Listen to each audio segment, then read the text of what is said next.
afternoon, I'm Leah McNeil. Thank you for joining us. Today we're learning more about Governor Jeff Landry's plan to prevent a pay cut for public school teachers. This comes after state-funded teacher stipends were left out of the newly approved budget.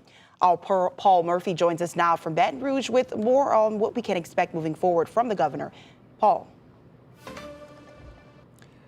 Yeah, Governor Jeff Landry just wrapped up a news conference here at the state capitol telling reporters how he intends to keep his promise and pay the teachers, and he is now directing the state's Board of Elementary and Secondary Education to do the heavy lifting.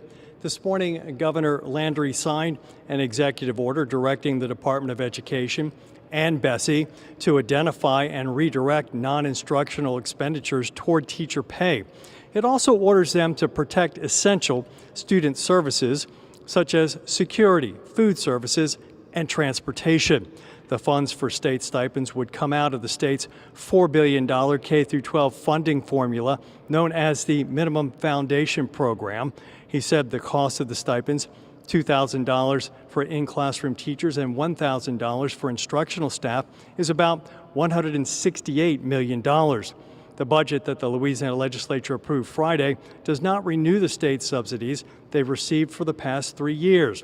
While the governor's executive order directs Bessie to take action, reducing or redirecting MFP money would require a 2/3 vote of the legislature by mail-in ballot. This order does not cut money from the classroom.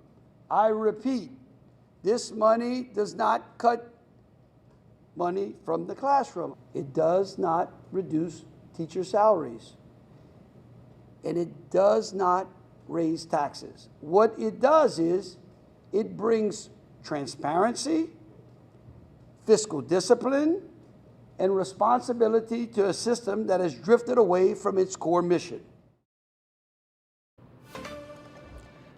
The governor and legislative leaders want to make these teacher pay raises permanent, and right now a special task force made up of members of both the House and Senate are meeting to look for ways to streamline education funding to pay teachers that stipend on a yearly basis, and they are expected to make their recommendations by the end of the year.